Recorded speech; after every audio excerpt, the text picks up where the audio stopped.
Bonjour tout le monde, bienvenue à cette deuxième vidéo pour cette semaine de travail, les pages 21, 22, 23 des notes de cours. Donc on commence avec le concept, la fonction quadratique qu'on a étudiée dans la première vidéo. C'est une fonction au même titre que toutes les autres qu'on a étudiées, ce qui veut dire que je peux la représenter graphiquement. On a vu l'allure du graphique, hein, c'était une parabole orientée par en haut ou par en bas, dépendant du paramètre A. On peut aussi écrire une table des valeurs avec des coordonnées, c'est-à-dire qu'il y a des points qui forment cette fonction-là, qui sont des coordonnées. Puis on pourrait les écrire dans une table de valeurs ou on pourrait en écrire quelques-unes dans une table de valeurs, et les étudier. Ce qu'on vous dit, c'est que pour vérifier si on vous donne juste une table de valeurs, si ces points-là forment une fonction quadratique, il y a une façon de vérifier ça. Il faut vérifier si l'accroissement de deuxième niveau est constant. OK?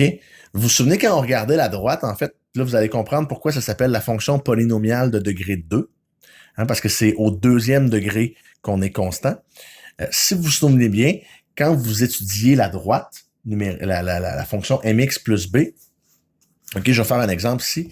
Imaginez, vous avez la droite, y est égal à 2x. OK? Et là, si je fais la table des valeurs de ça, OK, avec x et y, j'aurais, par exemple, quand x vaut 0, y vaut 0. Quand x vaut 1, 2, et là, y est toujours le double de x. J'aurais ça, etc.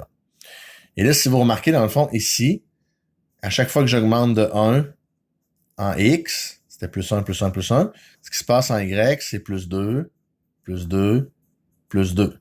Hein? L'accroissement ici est constant. C'est toujours plus 2 qui se passe. Ça, c'est une fonction de degré 1. Ça veut dire que quand je regarde l'accroissement entre les y, c'est constant. On va aller voir ce qui se passe dans ma quadratique. OK? Ici, ce qu'on vous donne, c'est qu'on met en relation l'aire d'un rectangle avec la mesure de sa base, puis on sait que la hauteur mesure le double de la base. Ça veut donc dire que je sais que si la base mesure x, la hauteur mesure 2x. OK? Et là, donc, je sais l'aire de ce triangle-là, de ce rectangle-là, pardon, c'est x fois 2x. Donc, c'est 2x carré. Et 2x carré, c'est une fonction quadratique. OK? L'aire, c'est base fois hauteur. Donc, ça donne 2x carré. Et ça, c'est une équation quadratique. Je reviendrai après sur les caractéristiques du graphique. On parlait de la table de valeurs ici. La table de valeurs, mais si je regarde de ce côté-ci, bon, j'ai mon accroissement normal. Là. Je regarde pour 1, pour 2, pour 3, pour 4. Mon plus 1 que de tantôt, qui est le même. OK? De l'autre côté, qu'est-ce qui se passe? Ben ici, c'est plus 2. Mais ici, c'est plus 6. Puis ici, c'est plus 10. Puis ici, c'est plus 14. Puis là, c'est plus 18. C'est pas constant pantoute. OK, tantôt, j'avais 2, 2, 2, 2 dans mon exemple. Là, j'ai 2, 6, 10, 14, 18. Ça marche pas. Mais si je fais un deuxième niveau, je vais voir au deuxième degré. Entre 2 et 6, c'est plus 4. Entre 6 et 10, c'est plus 4. Entre 10 et 14, c'est plus 4. 14 et 18, c'est plus 4. Donc, c'est ça qu'on veut dire par l'accroissement de deuxième niveau. OK? On veut dire que si je vais au deuxième niveau d'accroissement, là, c'est constant. Donc, c'est une fonction de deuxième degré. OK? Si j'avais une fonction de troisième degré, ce serait le troisième niveau d'accroissement qui serait constant. Vous comprenez le concept, je peux aller comme ça jusqu'à plusieurs degrés. Nous, on s'arrête à 2 pour les fonctions en CST4. Donc, voilà, la caractéristique de table de valeur, ben, c'est que l'accroissement de deuxième niveau sera constant. Par contre, c'est si la variation en x est aussi constante. C'est sûr que si je vous donne une table de valeur que c'est 0, 2, 28, 127, 49, c'est tout croche dans les x, ben vous ne pouvez pas aller vérifier l'accroissement. Il faut vérifier l'accroissement pour une séquence ici qui est constante. Ça aurait pu être 0, 2, 4, 6, 8, 10, ça aurait fonctionné pareil, mais il faut que la différence entre les x soit constante. Un peu comme quand on gradue un graphique, là. T'sais, si on dit que la première carré, c'est 1, ben le deuxième, ça ne peut pas être 8, puis après ça, 22, puis après, il faut que ce soit constant. C'est la même chose pour la table de valeur. Les caractéristiques du graphique ici, ben, on voit que ça a une allure de parabole. Hein, ça a une allure, on dirait que ça monte de plus en plus. Puis on dirait qu'il y a un sommet aussi à 0. Là. Donc, les caractéristiques du graphique, c'est les mêmes dont on a parlé dans l'autre vidéo. Si le graphique a l'air d'une parabole, en partant, c'est probablement une quadratique. Mais ça ne dit pas tout. Si vous voulez en être sûr, ça prend la table de valeur, Et si l'accroissement de deuxième degré est constant, ben on a affaire à une fonction quadratique. Page 22. Comment on trouve la règle maintenant d'une fonction quadratique? Parce que je pourrais juste vous donner la table de valeur puis vous dire, OK, vérifiez que c'est une fonction quadratique. Parfait, j'ai vérifié, mon accroissement de deuxième niveau est constant, donc c'est une quadratique. Parfait, comment s'écrit la règle? C'est quoi la valeur de A finalement? F de x est égal à quoi x2? OK? Ben, c'est ce qu'on va voir ici. Donc, que ce soit à partir de la table de valeur, d'un graphique ou d'une situation décrite en mots, le seul objectif, c'est de trouver la valeur du paramètre A. OK? Donc, il y a une seule étape à effectuer. Il faut connaître les coordonnées d'un point. Il faut connaître des coordonnées d'un point qui est sur notre courbe. Peu importe lequel, sauf 0, 0. Parce qu'elles passent toutes par 0, 0. Donc, de me dire que ma parabole passe par 0, 0, ça me dit rien. Toutes les paraboles passent par 0, 0. Il m'en faut un autre. Mais un seul et ça fonctionne. Regardez l'exemple ici. Quelle est la règle de la fonction décrite dans la table de valeur ci-dessous? Ben, j'ai mon point 0, 0 et je pourrais vérifier mon accroissement. Là, si vous voulez, dans le fond, mes x sont constants, c'est des bons de 5. Donc, c'est des bons constants. Je pourrais vérifier mon accroissement. Ici, j'ajoute 12,5. Ici, j'ajoute 47,5. 37,5. 37,5. Ici, j'ajoute 62,5. Et là, si je vais vérifier mon accroissement, je ne peux pas vérifier à partir des x négatifs. Il faut que je reste dans les positifs. Sinon, je suis en train de vérifier l'autre partie de ma courbe. OK? Donc, ici, c'est plus 25. Ici, c'est plus 25. Et là, j'ai mon accroissement de deuxième niveau qui est constant. Donc, je sais que c'est une fonction quadratique. Ça règle maintenant. Mais la règle, elle s'écrit comme ça. F de x est égal à a fois x carré. Mais je connais des couples. Prenons 10, 50, parce qu'il n'y a pas de nombre à virgule, c'est le fun.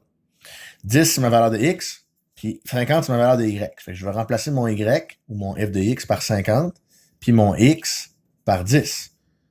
Et là, tout ce qu'il me reste à faire, c'est isoler mon a. 10 au carré, ça, c'est 100. Dans le fond, c'est 50 qui est égal à 100 fois a. Si je veux connaître a, il me reste juste à diviser par 100 de chaque côté. J'ai que une demi, parce que 50 sur 100, qui est égal à a. Fait que ma règle, c'est f de x est égal à une demi x2, ou si vous préférez, f de x est égal à 0,5 x2. Vous pouvez l'écrire comme vous voulez, c'est pas important. Donc, une fois que j'ai trouvé ma valeur de a, c'est fini. OK? Quand on avait une droite, là, je trouvais ma pente, puis après, il fallait que je retravaille pour trouver mon b. Là, une seule fois. Je mets mes deux coordonnées, x, y, x là, y là. C'est tout. Il me reste à isoler mon a. Puis bien souvent, c'est de mettre un nombre au carré puis faire une division. Pas mal toujours ça les étapes. OK? Ça devrait bien aller. Maintenant, si on vous demande calcul f de 25, bien, comme j'ai mon équation, je peux remplacer x par 25 pour trouver f de 25. F de 25, c'est 0,5 fois 25 au carré. OK? Puis 0,5 fois 25 au carré, ce sera pas long.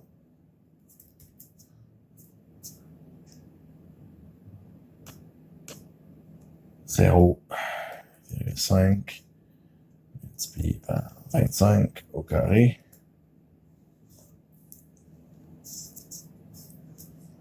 Voyons. Ça tombe bien, j'ai un petit bug. Je reviens, ça sera pas long.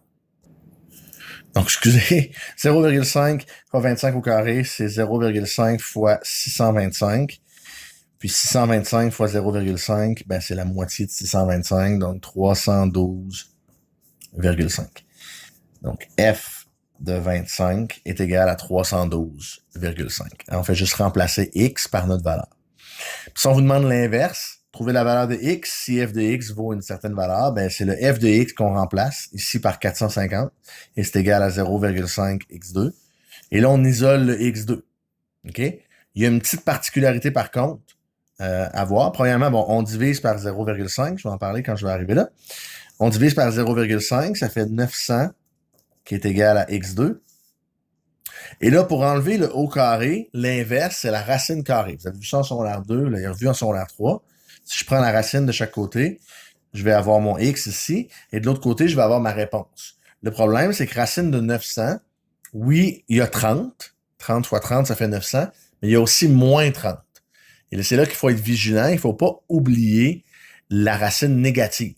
Il y a toujours deux racines. Racine carrée de 9, c'est 3, mais c'est aussi moins 3. Racine carrée de 25, c'est 5, mais c'est aussi moins 5. OK? Donc, ici, j'ai plus ou moins 30. En fait, j'ai deux solutions. J'ai x égale 30, puis j'ai x égale moins 30. OK? Et pourquoi c'est ça? Ben, si vous vous souvenez de l'allure de mon graphique, qui est une parabole comme ça, ben, si je demande quand est-ce que f de x vaut 450, mettons que c'est ici 450, OK? Mettons que c'est à cette hauteur-là, ben oui, il vaut 450 ici à 30, mais à moins 30 aussi. C'est pour ça, c'est toujours un miroir. J'ai parlé tantôt d'axe de symétrie dans la première vidéo. Ben, c'est symétrique. Donc, si j'ai une valeur ici d'un côté, j'ai la même hauteur à sa symétrie dans le négatif. OK? Donc, faut penser à ça. Dernière page des notes. Résolution de problèmes en utilisant la fonction quadratique. Donc, dans le cours de sciences et technologie, une équipe d'élèves a mesuré la puissance d'une ampoule en watts pour différentes intensités de courant en ampères. Ils ont ensuite construit le graphique suivant. Et là, on demande quelle est la règle de cette fonction. Sur le graphique, là, il y a deux points qui sont identifiés, c'est celui-là et celui-là. OK? Donc, on a deux coordonnées, finalement. On a 0,210 puis on a 0,440. Donc, comme à la page précédente, on va, pour déterminer la fonction, on cherche le paramètre A, ici. Alors, on va remplacer Y par 20 et X par 0,2. OK? Pour déterminer la valeur du paramètre A. Donc, ici, on aura que 20 est égal à, et là, 0,2 au carré, ça donne 0,04. Donc, on a 0,04A. Et là, tout ce qui reste à faire, c'est diviser chaque côté par 0,04. Alors, on a donc 20 divisé par 0,04. Ce qui nous donne 500 pour notre A. OK?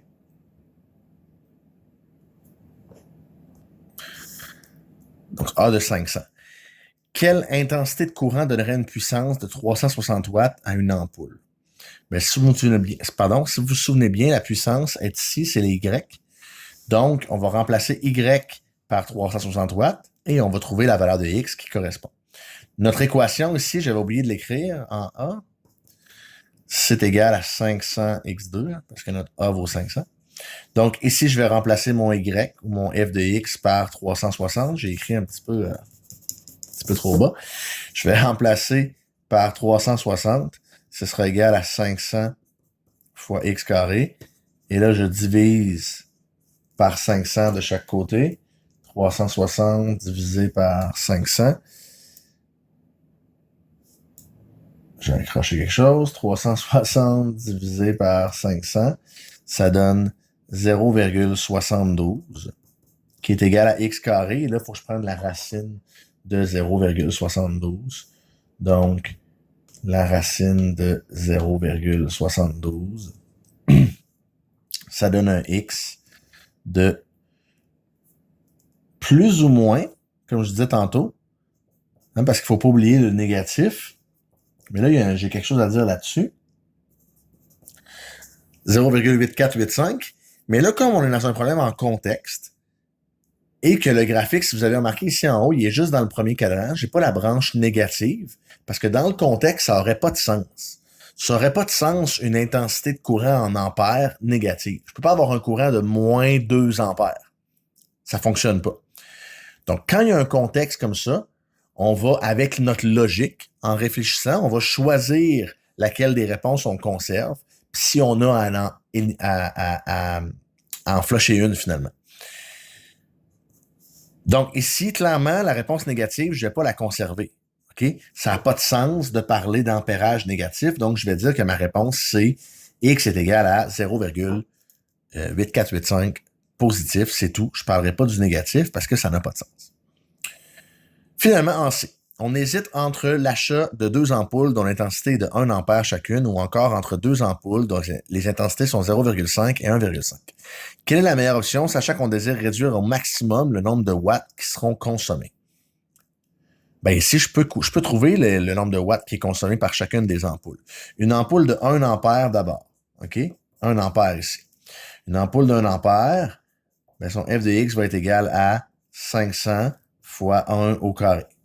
500 fois 1 au carré, c'est assez simple. Ça fait 500.